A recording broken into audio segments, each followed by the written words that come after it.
అందరికీ నమస్కారం. భారతంలో నీతి కథలకు స్వాగతం. చాలా రోజులైంది కదా మనం కథ చెప్పుకుని. ఈరోజు నేను చెప్పబోయే కథ పేరు 'సుందోపసుందులు'. ఇద్దరూ తమలో తాము పోట్లాడుకొని బాగా నాశనం అయ్యే వరకు కొట్లాడుకుంటే దాన్ని సుందోపసుందులయ్యారు అని, వాళ్ళలా కొట్టుకుంటున్నారు అని అంటారట. ఈనాటికి మారుమూల పల్లెల్లోనే కాక మహానగరాల్లో కూడా భారత సంస్కారం కలవారు ఈ సామెత వాడుతూ ఉంటారట. సుందోపసుందుల వలె కొట్టుకుంటున్నారు అని. ఆ కథ భారతంలో ఆదిపర్వంలో నారదుడు వినిపించాడు. ఎవరికి? ధర్మరాజుకి. ద ధర్మరాజా, హిరణ్యాక్ష హిరణ్యకశిపుల కథ ఎరుగుదు కదా. వారి వంశములో కుంభుడనే పేరు గల రాక్షసుడుండేవాడు. వీడు మహాబలశాలి. ఈ బలశాలికి ఇద్దరు కుమారులు. వారు మహాభయంకర దేహులు. పెద్దవాడు సుందుడు, వాడి తమ్ముడు ఉపసుందుడు. ఇద్దరూ ఎంతో అన్యోన్యంగా ఉండేవారు. ఏ విషయంలోనూ వారికి అభిప్రాయ భేదం రాలేదు. నిరంతరం ఒకరినొకరు విడవకుండా కలిసి తిరిగేవారు.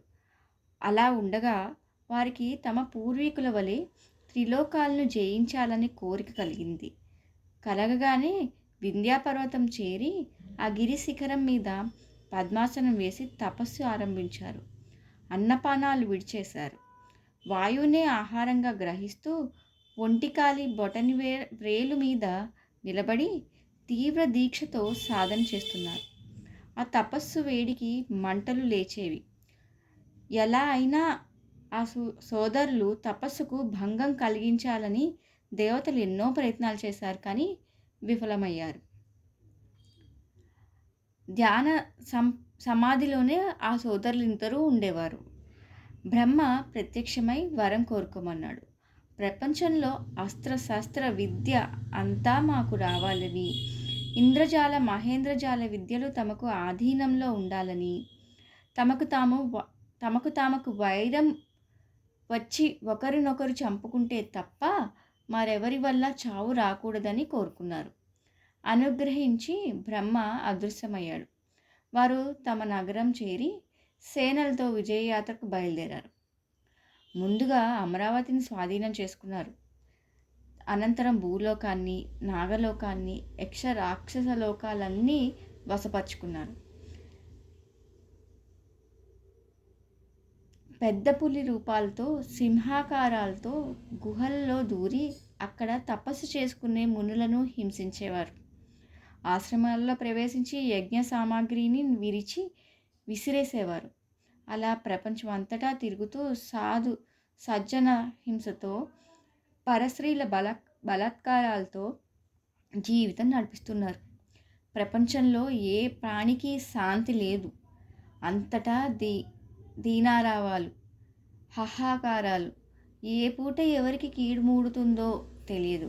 ఏ రాత్రి ఏ నగరం శ్మశానం అవుతుందో తెలియదు.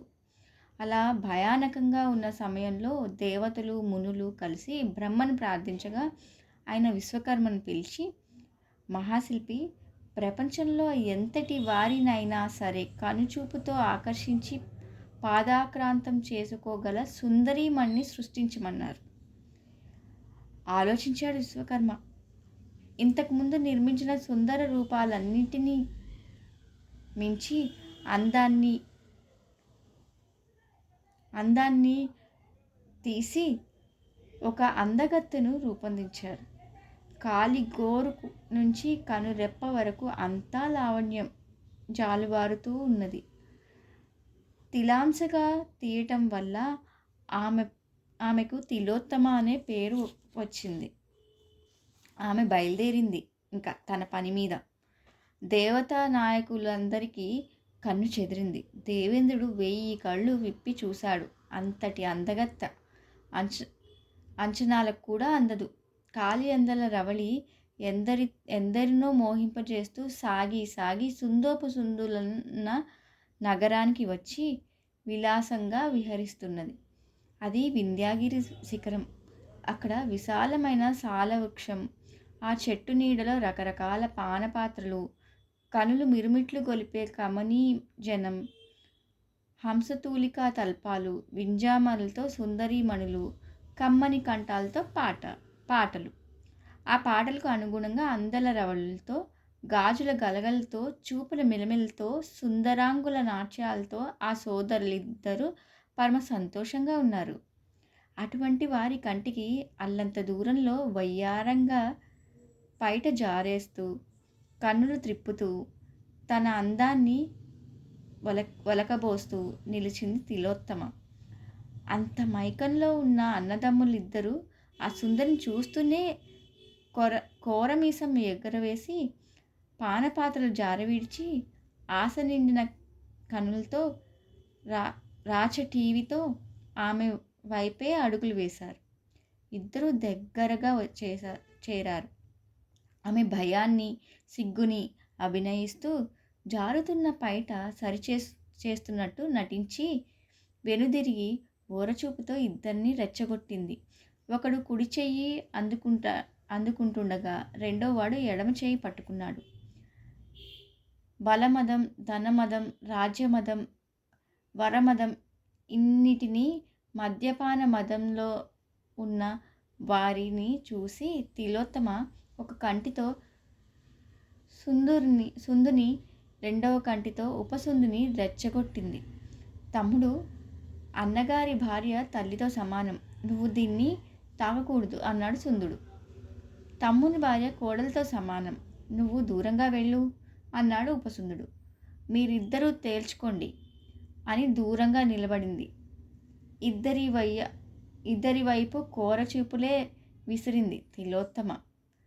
కామమదంతో రెచ్చిపోయిన ఉభయులు ఒళ్ళు తెలియకుండా ఒకరినొకరు పిడిగుద్దులతో, మోకాటి పోటుతో కొంతసేపు యుద్ధం సాగించారు. అంతలో గదాదండాలు అందుకున్నారు.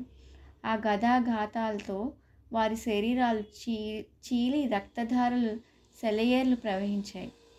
అంతే, పర్వతదేహులైన ఆ అన్నదమ్ములిద్దరూ నదీ ప్రవాహంలో బండరాళ్ల వలె నేలకు కూలారు అని నారదుడు కథ ముగించాడు. నాయనా, కామపిశాచి ఎంత చెడ్డదో చూసావా అని ధర్మరాజుకి ఇలా హితబోధ చేశారు.